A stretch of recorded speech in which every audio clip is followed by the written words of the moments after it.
Outros intelectuais brasileiros são esses que se reuniram na USP para fazer uma análise sobre a ascensão do conservadorismo. Então, essa reunião que eles fizeram na USP, da qual participaram ali o André Singer, o Vladimir Safatli, Marilan Chauí, o Ricardo Mussi e quem mais? Esqueci o nome do outro. Bom, de cara ela tem um mérito, tá certo? Que é um mérito tradicional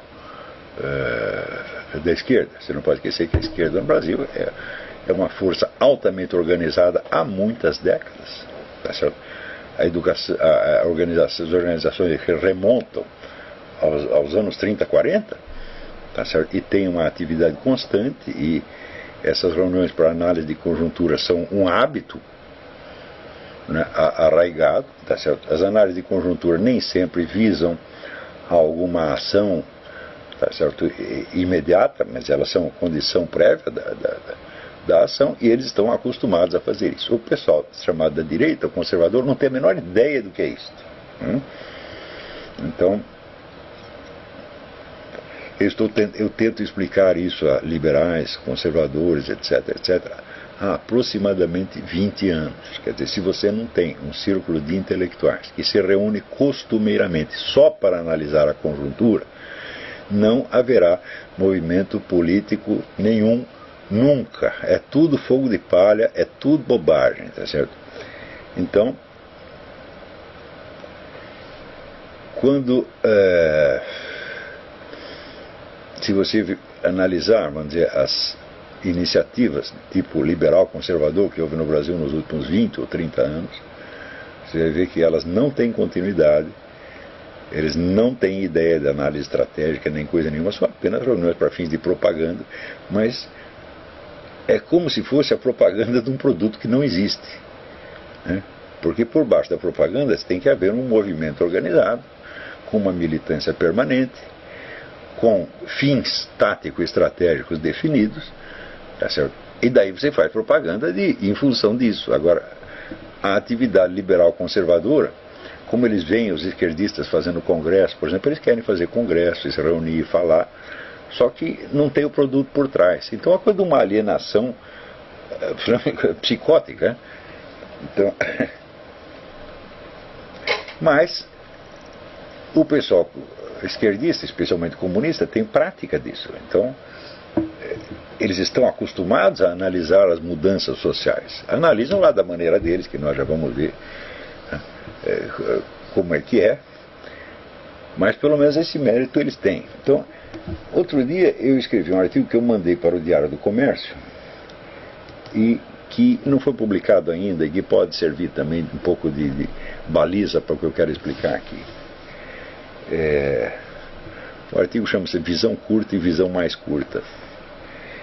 O livro dos 36 estratagemas chineses, que as pessoas atribuem erroneamente a um sujeito chamado Sun Tzu, ensina, aspas, todo fenômeno é no começo um germe, depois termina por se tornar uma realidade que todo mundo pode constatar. O sábio pensa no longo prazo, eis porque ele presta muita atenção aos germes. A maioria dos homens tem a visão curta e espera que o problema se torne evidente para só então atacá-lo. Fecha aspas. As duas perguntas que o trecho sugere são: 1. Onde estão os germes? 2. Quando os problemas se tornam evidentes, aparecem claros para todo mundo ao mesmo tempo? A resposta à primeira pergunta não é nem muito difícil. Todas as situações histórico-políticas nascem da ação humana, e a ação nasce da especulação de possibilidades. É claro que você não consegue nem conceber como possível, você muito menos consegue fazer.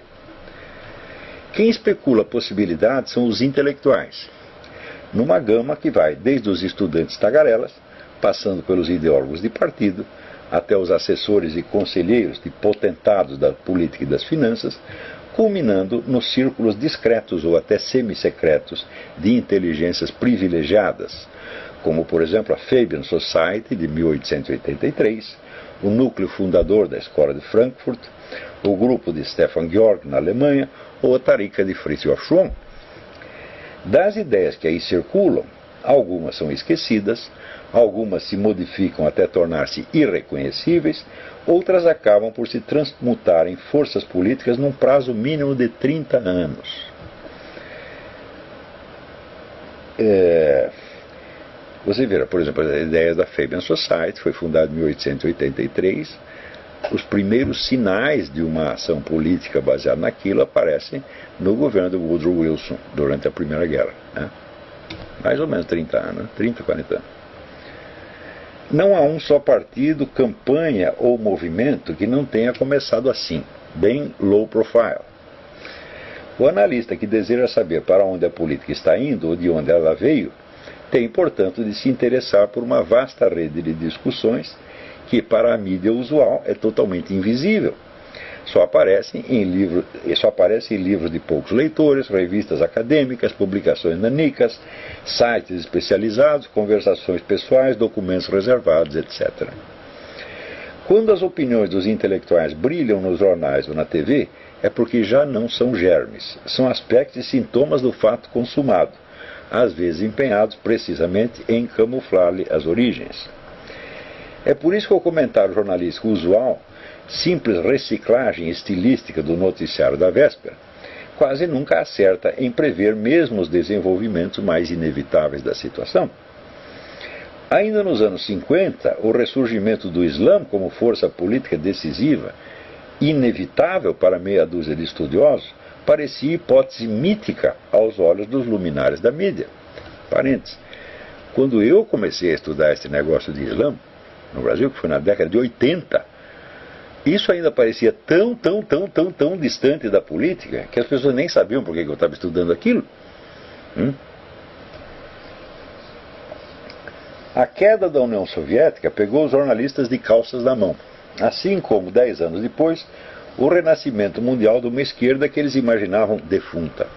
Leiam o livro do Jean-François Rével, La Grande Parade, escrito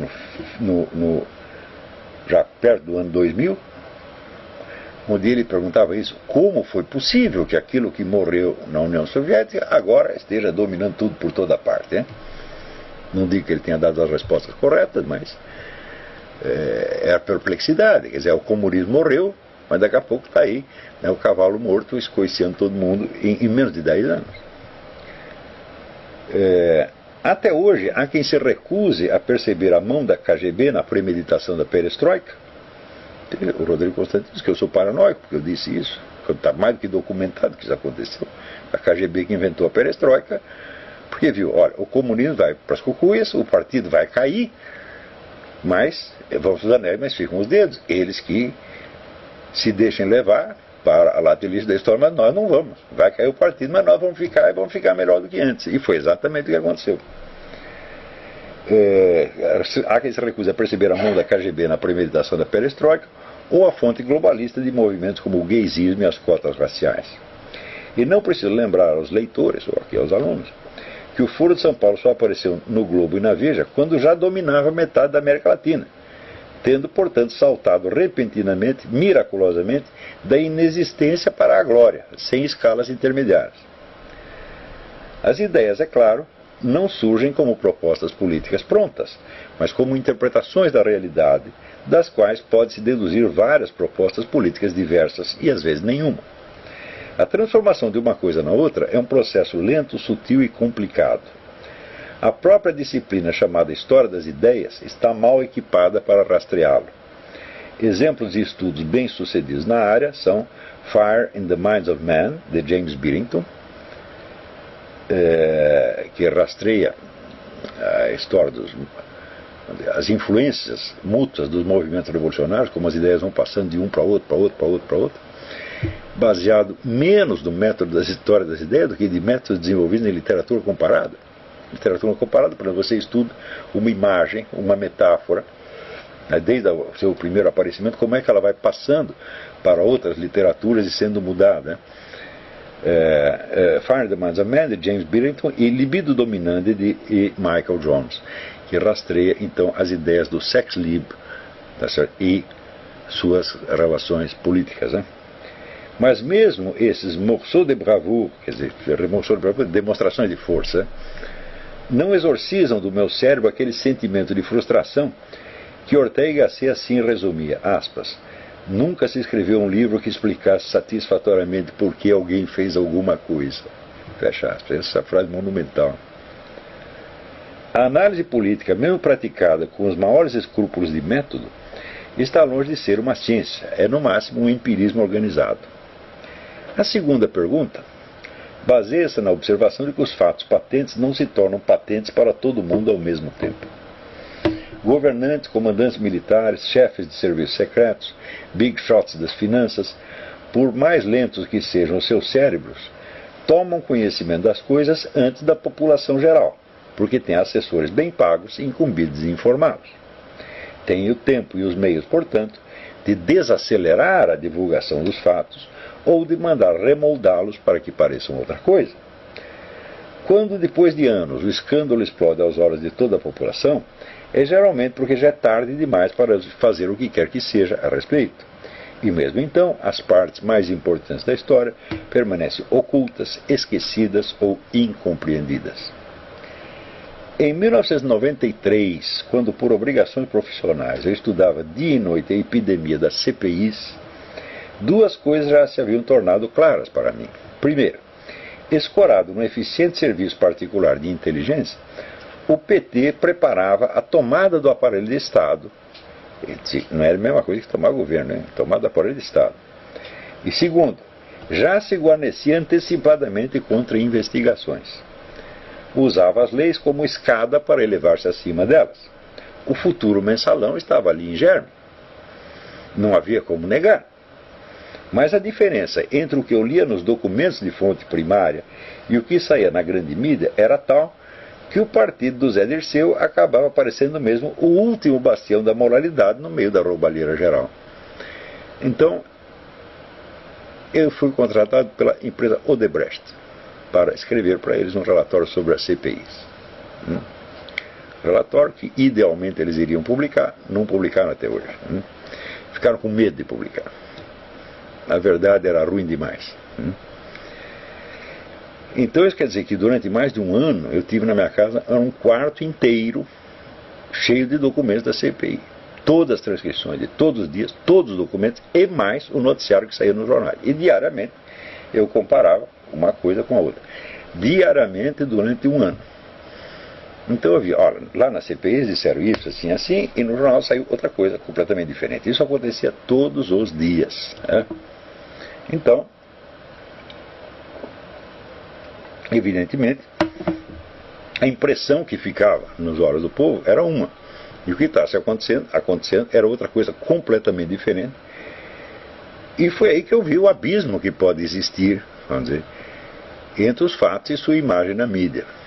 Não se trata de uma mentira aqui, de outra acolá. Não, você tem uma espécie de distorção permanente.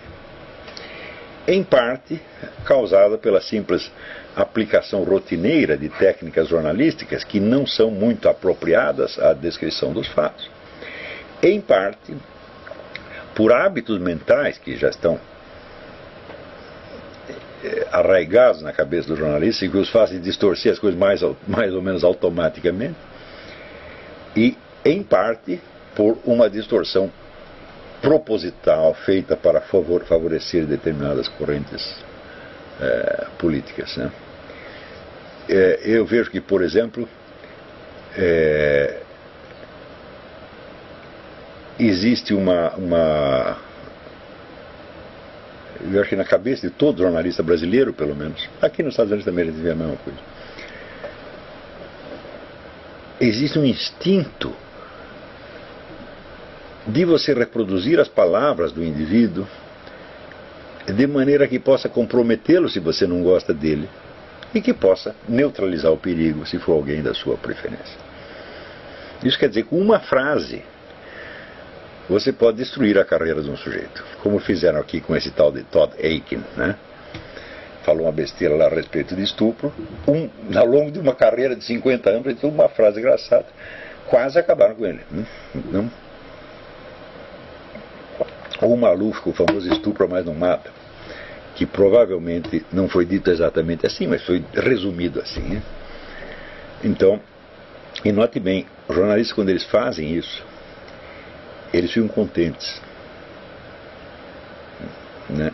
Eu lembro quando a gente pegava algum político numa coisa dessa, cortavam uma palavra aqui, mudavam a vírgula, etc., e davam um sentido demoníaco a alguma coisa, né? Todo mundo ficava muito orgulhoso de fazer isso. Isso é a demonstração de força, a demonstração de capacidade de redação no jornalismo. Então isso já está incorporado nos hábitos, não é nem uma distorção ideológica, já é um hábito, assim, né?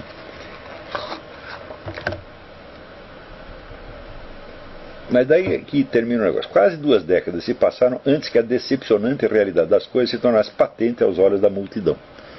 A visão curta de que falam os estratagemas chineses torna-se mais curta à medida que se desce das altas esferas para o mundo ilusório do eleitor comum.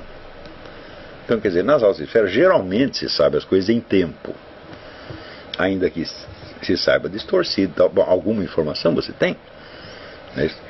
Então, quando o mensalão estourou aos olhos do público, quando foram as primeiras denúncias do mensalão, vai fazer uns 5 anos, 6 anos mais ou menos, né? Então, no entanto, em 1993 estava claro que o PT tinha montado um serviço de inteligência, né, que depois as pessoas chamavam dos arapongas, mas isso já era uma versão diminuída da coisa. Araponga é um espião aqui, um espião acolá, mas um serviço de inteligência não está lá para espionar e para captar informações, mas também para difundir informações, né, e passar a sua própria versão das coisas. E naquela época eu verifiquei, eu estava com algum dinheiro da Odebrecht, né, eu contratei 2 repórteres para irem atrás dos agentes do PT, infiltrados em bancos, empresas, organizações estatais, etc, etc. Em geral, pessoas amadoras que ofereciam gentilmente seu serviço para o partido, e eles eram milhões de pessoas. Isso já naquela época. Então, ninguém monta uma coisa desse tipo se não tem planos ulteriores, né? Então, o mensalão já estava ali montado de alguma maneira. Então, você vê aqui, num dos discursos do Zé Dirceu, ele falava de um sujeito que tinha recebido uma propina de um empreiteiro, e ele dava o número das notas, das cédulas que o sujeito recebeu. Mas como é que ele ficou sabendo disto? Então é porque tinha algum agente infiltrado que participou da operação e, portanto, é culpado dela também, não é isso? Esse detalhe ninguém mencionou na época, não suscitou a menor desconfiança, não é isso? Então,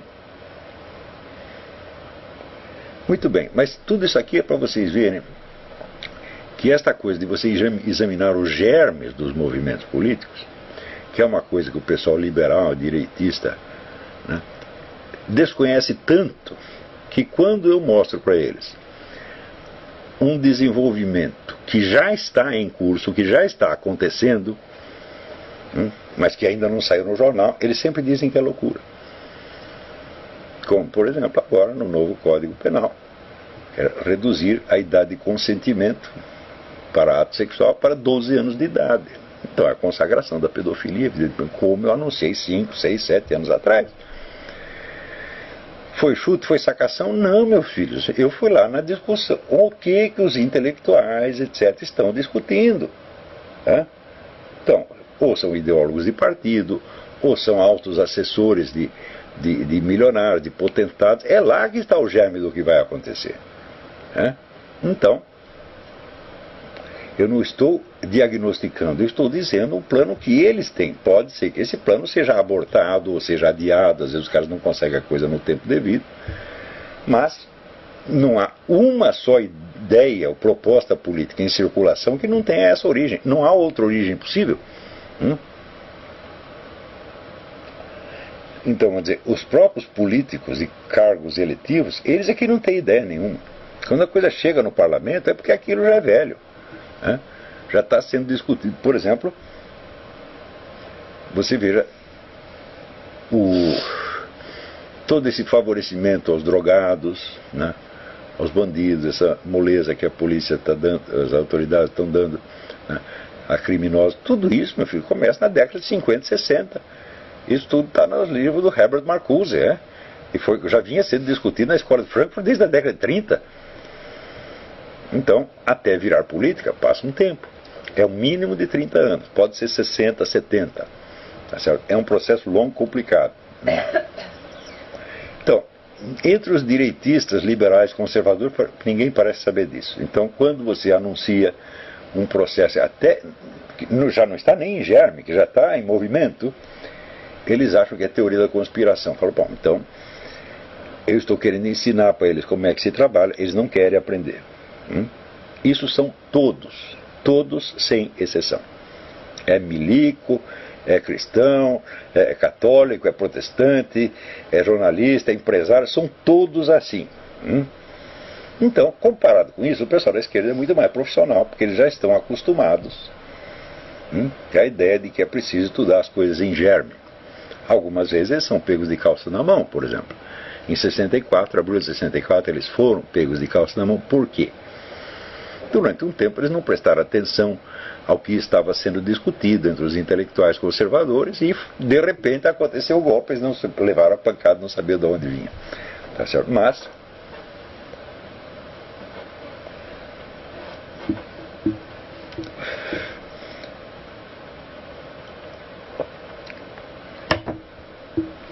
é claro que depois tiveram que fazer um meia-culpa, né, e ficaram 2 ou 3 anos lá, vendo onde foi que nós falhamos, qual foi a bobagem que nós fizemos, né? E fizeram bem de fazer isso. Mas agora, então, houve este encontro na USP e fala da ascensão do conservadorismo. Essa ascensão que está, evidentemente, apenas em germe. Um germe muito pequenininho, mas que eles já dão como fato consumado. Então, analisando um pouco as falas ali do Vladimir Safatli, da Marilena Chauí, do André Singer, etc., nós vemos vários tópicos, dar vários pontos importantes a destacar. O primeiro é esse: eles estão atentos a um germe que pode crescer e virar um movimento político amanhã ou depois. Esse amanhã ou depois, que eu digo, eles não têm ideia, mas eu sei que é 30 anos. Eles pensam que é 2 semanas. Segundo, há um forte elemento paranoico na medida em que eles dão o germe como uma ameaça real e presente.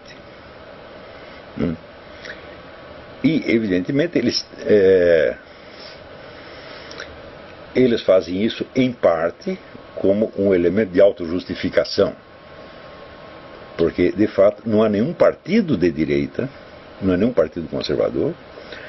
A opinião conservadora está excluída da grande mídia. Você me mostra aí, depois que Dom Eugênio Salles, né, me mostre um colunista que defenda sistematicamente um ponto de vista conservador cristão. Não tem. Tinha o último, que era o Carlos Ramalhete, lá na Gazeta do Povo do Paraná, que o pessoal está querendo tirar. Né? Eu não posso dizer que eu mesmo seja um conservador nesse sentido. Eu não sou nunca estive presente na mídia para defender o ponto de vista conservador ou para defender qualquer outro programa de ação. Eu estou apenas analisando o que se passa. Não é isso? Eles podem me identificar como uma força conservadora, para mim tanto faz. Né? Então é como se dissesse, bom, eu não sou conservador, eu estou conservador. Né? Quer dizer, neste momento, eu represento, aos olhos deles, uma força conservadora.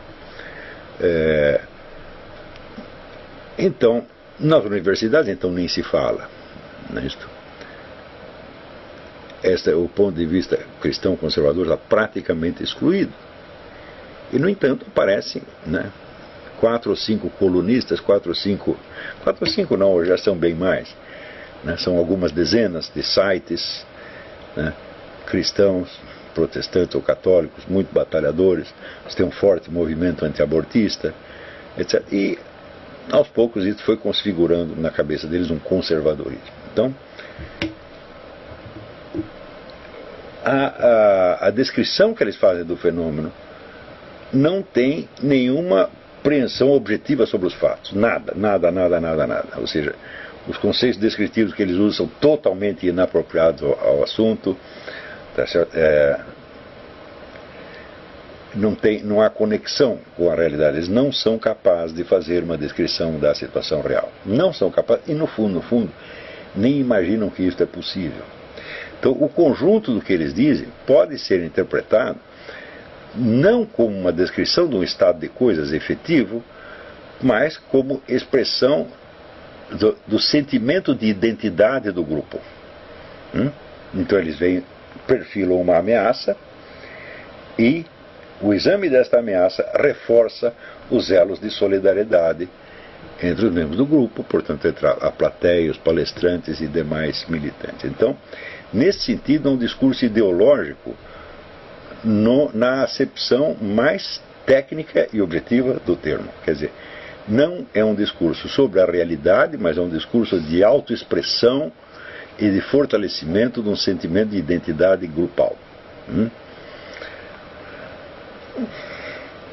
Olhado do ponto de vista da descrição da realidade, ou seja, sempre se pode pegar um discurso ideológico e examiná-lo como se fosse um discurso científico, porque às vezes ele vem com a pretensão no discurso científico, e neste caso, sim, são professores, são sociólogos, são filósofos, etc, etc.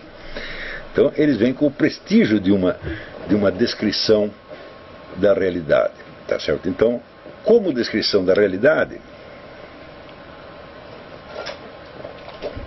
a coisa, evidentemente, é de um caráter totalmente delirante e invertido, né? Uma coisa, em certos pontos, até involuntariamente cômico, como, por exemplo, quando Dona Marilena Chaui descreve a violência, a falta de educação das pessoas, a brutalidade, né? a barbárie reinante na sociedade brasileira,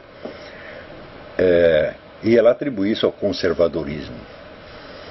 Ou seja, as pessoas se xingam umas às outras, né, fazem quebra-quebra, etc., porque receberam uma educação cristã em casa e são muito conservadoras. Isso é tão absurdo, né, que as pessoas só perdoam isso por causa do prestígio da Marilena. Né, mas eu duvido muito que não tenha pelo menos um comunista na plateia que não tenha entendido que isso é uma inversão total. Porque você vê a própria Dona Marilena, 20 anos atrás, ela dizia que o sonho dela era encontrar, vamos dizer, uma moral sem culpas. Né? Onde ninguém é culpado de nada, não há culpa, não há certo e errado, é tudo estético. Então, ora, o pessoal da USP, os estudantes, que ainda há menos de um ano estavam fazendo quebra-quebra, destruindo reitoria, quebrando carteira, batendo em professor, etc. Ou seja, dando um exemplo clássico dessa barbárie a que ela se refere, né? Eles foram educados na base do quê? Na base da moral cristã tradicional ou na base da moral sem culpas da Dona Marilena? Né? Mais ainda, na mesma semana, os estudantes deram outro sinal de barbárie nesse ataque que fizeram, ataque coletivo a Dom Bertrand, ou aquele ataque que fizeram aos oficiais na porta do clube militar, onde eram centenas de jovens saudáveis e vigorosos, né, xingando nonagenários e achando que são muito valentes por isso. Até escrevi um artigo a respeito. Quer dizer, ora, é evidente que a raiz da barbárie está na perda do sentimento moral tradicional, tá certo?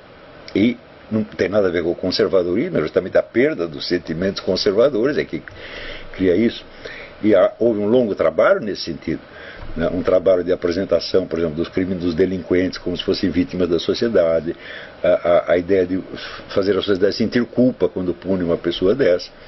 Ou seja, um pouco a mentalidade de 68, é proibido proibir, tá certo? Então, isso vamos dizer, era uma idealização da barbárie, e nós estamos vivendo sob essa cultura de idealização da barbárie há pelo menos 30 anos, e daqui a pouco as suas ideias viram acontecimentos, e os acontecimentos podem acertar em você. Tem que lembrar, veja, como terminou a vida o príncipe da escola de Frankfurt, Theodor Adorno. Né? Theodor Adorno passou a sua vida tentando corroer todos os valores e critérios morais da civilização, demolir a civilização ocidental. E os estudantes gostaram da ideia. E um dia invadiram a sala dele e fizeram uma quebra-quebra. E ele tentou protestar, E as alunas o que fizeram? Tiraram a roupa, mostraram os peitos, e foram lá começar a dar uns beijinhos insultuosos no velho. Ele teve uma crise nervosa e morreu logo depois. Isso é a dona Marilena. Ensina as pessoas a serem desrespeitosas, ensina as pessoas que os seus desejos sexuais, seus impulsos, são muito mais sagrados do que os valores da civilização, e as pessoas acreditam e começam a agir em consequência, e acontece que de repente pode estar a dona Marilena na frente e ela mesma vai sofrer o impacto da sua moral sem culpas, e ela vai dizer: é o conservadorismo, é o ressurgimento do conservadorismo. É evidente que é uma inversão, né? Eu não posso nem dizer psicopática, essa é uma inversão psicótica da realidade, absolutamente delirante. Até agora mesmo o Alessandro estava observando que ao narrar uma dessas experiências, né, onde ela vê a falta de educação, a brutalidade das pessoas, né, reclama que houve um problema de trânsito, né, e a pessoa que estava no outro carro saiu e disse para ela: quem você acha que é para sair gritando com as pessoas assim? E a pessoa estava muito brava. Então a própria Marilene, ela estava contando que foi ela que começou a gritar, e ela se sentindo agredida pela outra. Quer dizer, inverteu tudo, né? Então, mas a inversão do episódio simboliza e condensa a inversão total da visão que ela está apresentando das coisas, tá certo?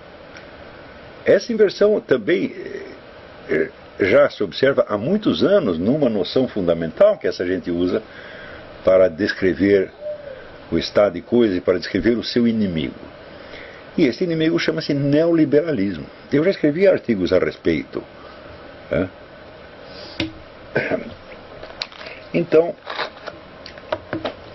no ano de 2000, vocês procurem na minha página um artigo que se chama Longe de Berlim, Fora do Mundo. Então era uma reunião dos chefes de Estado de esquerda e centro-esquerda em Berlim. Então, muito bem, quem eram eles? Eram todos os chefes de Estado das nações mais poderosas do mundo. O chefe de Estado dos Estados Unidos, da Alemanha, da França, da Inglaterra, do Reich Parta. Não era o chefe de Estado do Paraguai, nem mesmo de Cuba. Eram os chefes de Estado das grandes potências, eram todos de esquerda. E aquela era a época do maldito neoliberalismo. Então o que era o neoliberalismo? Era o Bill Clinton, era o Schröder na Alemanha, tudo, mas era a própria esquerda. Então, segundo eles, então, o neoliberalismo é a política privatista baseada no mais extremo individualismo e desprezo pelos pequeninos e necessitados, é o capitalismo na sua forma crua, etc, etc. Eu digo, mas espera aí, mas quem está implantando isso são vocês. Porque vocês viram que o socialismo está falindo, então vocês apelam à livre empresa ao mesmo tempo em que vocês procuram ampliar o controle do Estado sobre tudo mais, como eu descrevi no capítulo final do Jardim das Aflições. Durante o governo Bill Clinton, por exemplo, houve uma privatização de vários setores do Estado, ao mesmo tempo em que o Estado começava a dar palpite sobre tudo, penetrando mais profundamente no tecido social do que jamais tinha penetrado antes, que é exatamente a mesma política que se segue no Brasil até hoje. Então, de onde vem isso? São conservadores que inventaram isso? Não. É a própria esquerda. Agora, a esquerda se serve de um discurso que vem de setores liberais clássicos, como, por exemplo, no Brasil, o pessoal do Fórum da Liberdade. Né? Então, pessoas que não exercem o poder, não são políticos, são intelectuais, tá certo? E que têm um discurso a favor da livre empresa e contra a intromissão do Estado. Ó, por exemplo, muitas dessas pessoas pertencem a uma sociedade chamada Mont Pelerin. Ó, Mont Pelerin é uma das grandes forças do globalismo. E a elite globalista, ela usou este discurso liberalizante para diminuir a autoridade dos Estados no plano internacional, ao mesmo tempo que aumentava o poder de controle desse Estado sobre a sua população local. Na medida em que o Estado perde poder sobre as economias nacionais e abre as portas ao comércio internacional, então surge o quê? Você afrouxa os regulamentos nacionais, mundializa o comércio, daí acontece o quê? Aparece a necessidade das regulações multinacionais ou globais. Então, você vira, se você perguntar para mim, por exemplo, você é a favor do livre comércio? Eu digo, muito bem, o problema não é esse, o problema é o livre comércio entre quem e quem. E o livre comércio será regulado por quem? Este é o problema. Então, você é a favor de regulamentos protecionistas, né? Eu estudei muito a doutrina do protecionismo, estudei no Celso Furtado, estudei no guru dele, Mihail Manuilescu, a propósito do qual, no centenário do Mihail Manuilescu, fizemos um belo congresso de discussões no Banco Nacional, Banco Central da Romênia, né, cujo presidente me parecia na época, até esqueci o nome do cara, estou ficando velho, me parecia a pessoa mais competente e mais séria da Romênia, né? E ele era um dos caras que entendia o seguinte: como economista, não faz sentido você ser protecionista ou antiprotecionista, porque protecionismo é um instrumento político e não econômico. Do ponto de vista, vamos dizer, puramente capitalista, o protecionismo não faz sentido, o livre comércio é muito melhor. Mas se você vai fazer, né, o livre comércio entre, vamos dizer, um Estado que está se enfraquecendo, perdendo sua soberania, tá certo? E grupos multinacionais que dominam os organismos internacionais, então é claro, isso é uma transferência de soberania desde a escala nacional para a escala mundial. Então você está matando os pequenos leviatãs para alimentar o grande leviatã global. Então, nesse sentido, eu sempre ficava bravo com os meus amigos liberais, porque eles tinham uma posição doutrinária em favor do livre comércio. Doutrinária não estratégica. Eu digo, claro, o livre comércio é bom, mas espera aí, você tem que saber jogar, né? Saber qual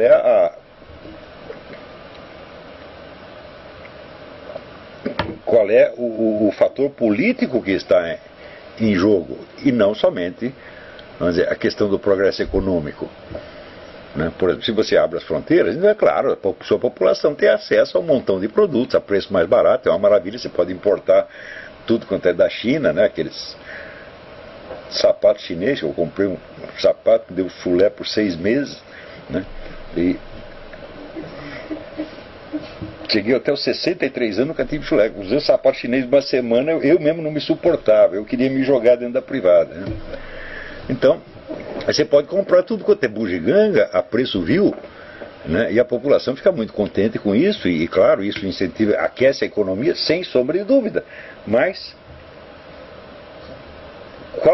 para onde está sendo transferida a autoridade a qual o seu governo abdicou? Está sendo transferido para o seu povo ou para uma entidade multinacional? E essa entidade multinacional, ela é capitalista? Fala, de jeito nenhum, ela é socialista fabiana. Então, quer dizer, um problema com o pessoal conservador é o seguinte: todos eles são doutrinários, eles são a favor de umas coisas e contra outras, né? Eu digo, por que esta pressa de ser a favor? Primeiro você tem que saber o que está acontecendo, não é isso? A tomada de posição depende de saber, como diz, para usar a imagem de futebol, qual é o time que está jogando e contra quem. Às vezes ele não sabe, então por que como tomar posição? Então o problema não era assim, livre comércio versus protecionismo. O problema era soberania nacional versus governo global. Então, este pessoal da USP, eles são os grandes beneficiados por este processo, né? Porque à medida que vem a globalização da autoridade legisladora, vem junto como imposição das entidades internacionais todos os itens do programa cultural que eles querem impor. Gaysismo, feminismo, racialismo, etc, etc. Eles são fortalecidos por isto. E, ao mesmo tempo, demonizando o neoliberalismo. Neoliberalismo nunca existiu. É uma ficção. O que existe é esta articulação de livre comércio com mundialização da autoridade. Isto sim. Então, no qual o livre comércio não é a finalidade. Ele é um instrumento para a mundialização. Se ele fosse a finalidade, tudo esgotasse aí, então você tem o processo, vamos dizer, globalização é uma coisa e globalismo é outra. Tá, temos a globalização do comércio, ótimo. Tudo vai baratear, vai aquecer a economia, tá certo? Vai ter a circulação de capital, circulação de informação, circulação de cultura. É uma maravilha. Eu sou inteiramente a favor disso. Só que, qual é o preço? Tudo isso foi feito para fortalecer o poder da elite globalista, que é socialista e que alimenta esses mesmos caras. É a Fundação Rockefeller, é a Fundação MacArthur, é a Fundação Ford, etc, etc. Então, uma análise efetiva da realidade começa com a descrição da posição onde você está. E assim como um desenhista, ele tem que, em primeiro lugar, medir a sua distância do objeto. Então, quando o desenhista põe o lápis assim, ele está tomando ele mesmo, a sua posição, como unidade fundamental de medida em relação ao objeto. Então, distância dele ao objeto, posição dele em relação ao objeto e do objeto em relação a ele. Se ele não sabe onde ele está, então ele só pode fazer um desenho cubista, onde o objeto aparece desde 1000 perspectivas totalmente desencontradas. Tá certo? E, evidentemente, isso não vai dar a menor ideia da estrutura objetiva do ente que você está desenhando. Então, a verdadeira sociologia, a verdadeira ciência política começa com a compreensão da sua posição na sociedade. Quem sou eu? De onde eu tiro o meu dinheiro? Quais são as pessoas com quem estou relacionado? Quais são as pressões que eu recebo? Quais são as expectativas que eu atendo? E assim por diante. Mas eles não podem fazer esta análise. Se começar a dizer, olha, metade de nós aqui vive da Fundação Rockefeller ou do George Soros. Então, isso significa que todo esse movimento neoliberal que nós estamos condenando, bom, ele abriu o comércio, favoreceu o livre mercado, mas favoreceu ao mesmo tempo e inseparavelmente a criação do poder multinacional que nos favorece. Então não podemos ser, nós só fingimos que somos contra. E daí, vamos dizer, esta ambiguidade que eu já observei em 2000, 12 anos atrás, gente. Ué, os neoliberais são todos de esquerda, pô. Leiam lá, procura o artigo 2000, foi publicado na época. Reuniu o chefe de Estado de esquerda. Quem chama o chefe de Estado de esquerda? Todos.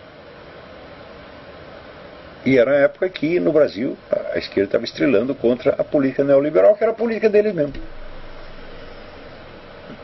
Então, você veja, é claro que como descrição da realidade, isso é totalmente falho. Mas construir este fetiche, este fantoche, esse espantalho neoliberal, serve para quê? Para fortalecer o senso de identidade e de solidariedade grupal, que é exatamente o propósito do discurso ideológico. E, em suma, a coisa culminou no pronunciamento do Ricardo Mussi, que foi um pronunciamento de 1 minuto e meio, no qual tudo o que ele fez foi fazer propaganda do candidato do PT à Prefeitura de São Paulo. A cidade está um caos, está, como a Marilena escreveu, isso aqui está muita violência, etc, etc. Mas felizmente nós temos um candidato marxista e por isso nós temos alguma esperança. Eu digo, mas não está cheio de marxista aí faz 30 anos? Mais ainda, quando veio a Constituição de 88 e as eleições, as diretas já, não foi a USP que chegou ao poder? E que está dividindo até hoje o poder entre PT e PSDB? Então, seria o caso de dizer, toma que o filho é teu, este é o mundo que vocês criaram. É o mundo dos garotos que agredem velhinhos e acham que são muito valentes por isto. É o mundo das mulheres que saem mostrando o peito dentro da igreja. É o mundo da parada gay, que aparece homem se bulinando na rua. Tá certo? E você quer que depois de tudo isso as pessoas sejam respeitosas e educadas? E se elas não são, você diz que a culpa é do conservadorismo? Ou seja, supõe-se então que esses garotos que agrediram lá o Dom Bertrão, que xingaram os velhinhos na porta do clube militar, fizeram isso por ser muitos cristãos, eles receberam uma formação conservadora e estão expondo. Isso para vocês verem o seguinte, que um estado de completa alienação em relação à realidade social pode favorecer o senso de identidade e a força política de um grupo. Pode, dentro de certos limites, porque se eles acreditarem no que eles estão dizendo e traçarem uma estratégia baseada nisso, eles vão dar com o burro na água, evidentemente. E o segundo ponto é o seguinte, eles sentem, todos se queixaram que estão perdendo a hegemonia. A esquerda está perdendo a hegemonia. E muito bem. Como que a esquerda conquistou a hegemonia? Através dos métodos preconizados por Antônio Gramsci. A ocupação de espaços, o boicote aos adversários, tá certo? E assim por diante. Não foi assim? Demitiram todo mundo que não lhes interessava, ocuparam os espaços, etc, etc. Ora, e a força conservadora está fazendo a mesma coisa que eles? É assim que nós estamos ameaçando a hegemonia deles? Não, nós não ocupamos espaço algum, não pegamos emprego algum, não dominamos uma única instituição de cultura ou cargo público, apenas fazemos nossos blogs. E as pessoas, vamos dizer, ligadas à religião católica e evangélica fazem um movimento antiabortista, quase sem dinheiro, tá certo? E não tem apoio de grupos multinacionais, não tem nada. Portanto, se a opinião conservadora está obtendo algum pouco espaço na internet, não na grande mídia, e continua as portas fechadas, né? É porque em algo isso corresponde aos anseios do povo brasileiro, como demonstra pesquisa atrás de pesquisa, inclusive feita pela Folha de São Paulo. Quer dizer, o povo brasileiro continua sendo, pelo menos do ponto de vista moral, conservador, anti-abortista, anti-casamento gay, etc, etc. Então o que aconteceu? Aconteceu que este povo, não tendo canais de expressão, nem nos partidos políticos e nem nas instituições de cultura, se apega naquilo que tem. O que ele tem? Meia dúzia de blogs e as igrejas. É só isso que está acontecendo. Isso não é um movimento político ainda. E quando aparece alguma expressão política é de modo localizado, como por exemplo na política antiabortista, mas isso já é suficiente para alarmá-los. Entre outros motivos, porque você veja, eles estão acostumados à ideia de que a situação normal é eles terem não só a hegemonia, mas o controle total. Se aparece uma voz discordante, eles já ficam aterrorizados, como você vê. É uma espécie de mobilização nacional contra o Carlos Ramalhete, porque o sujeito faz uma coluna na Gazeta do Povo do Paraná. Um camarada escrevendo no jornal de um estado menor. Não pode ter, todo mundo fica.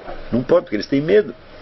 Então isso quer. Veja, quando o Lula, na última eleição, ele disse, finalmente a democracia venceu, todos os candidatos são de esquerda. Ele fala isso até com uma certa inocência, ele acha que isso é realmente o normal. E esses camaradas também acham. E é esse o ponto que nós chegamos. Agora, eu volto ao começo da história. Há 20 anos, eu digo, vocês querem fazer um movimento? Então, bom, eu não vou fazer um movimento para vocês, mas eu sei como é que faz. Então eu posso dar conselho para você como poderia dar para o pessoal da esquerda.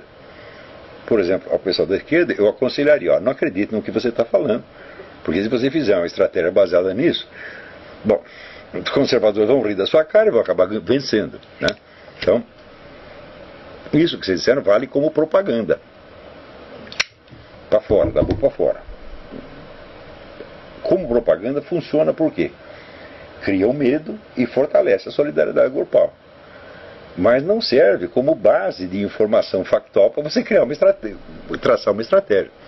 Esse é o conselho que eu daria para eles. Ou seja, pode fazer os outros acreditarem no que você está falando, mas você próprio não deve acreditar, né? Do mesmo modo, poderia dar o conselho para o pessoal da direita, como estou dando há 20 anos.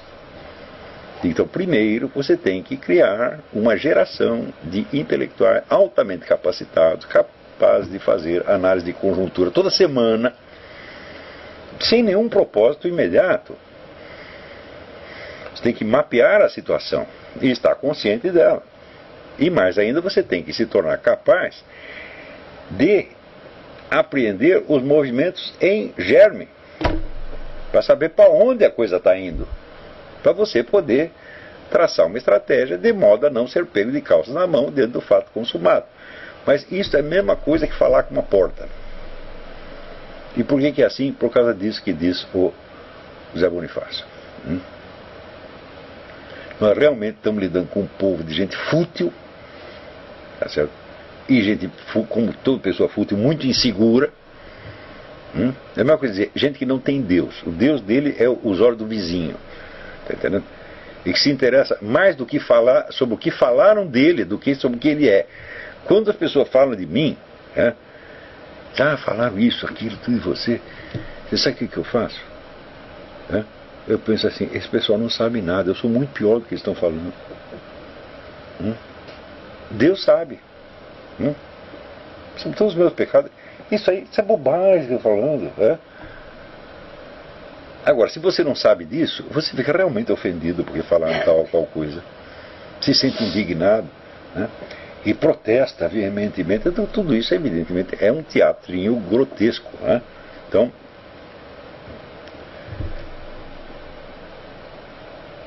quando a pessoa inventa uma coisa ou outra a meu respeito e se chega por na internet, eu só respondo quando eu vejo que isso é uma oportunidade para ensinar outras coisas para outras pessoas. Eu pego o Júlio Lemos, ou o seu Rodrigo Constantino. Então vocês que eu estou falando deles, eu começo falando deles, termino falando de Shakespeare, de Platão, etc. Vocês não perceberam que é assim? Ou seja, estou tomando o camarada como pretexto, ele é um gatilho para eu falar de outras coisas. Só aí, senão, se eu for responder só porque o cara falou que eu sou isso, que eu sou aquilo, falo, quer saber? Sou mesmo, e daí? Vocês são filhos disso? Tá bem. Não tem problema. Que me interessa isso? Eu, há 30 anos atrás, eu já adotei como lema o lema do Dom Quixote. E eu sei quem sou. Não era muito verdade quando eu inventei, mas hoje começou a quase ficar verdade, Quase sei quem eu sou. Então, não é o seu fulaninho, ou dona fulaninha que vai me informar quem eu sou. Em 100% dos casos, palpites são errados. Me acuso de uma coisa quando eu fiz outra completamente diferente. Mas se eu contar para você o que eu fiz, acho que você não falaria mais comigo. E agora, conhece alguém que não é assim? Tirando os santos, são todos assim. Então não se impressionem com essas coisas. Não se ofendam com o que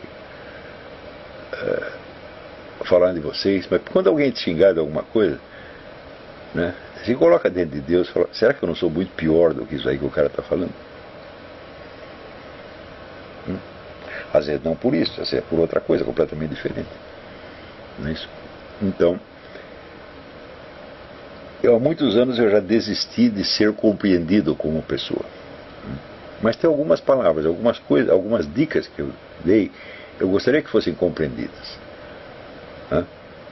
Porque é para vocês mesmo. É para o seu bem. Não para o meu. Então, vamos fazer uma pausa, daqui a pouco a gente volta.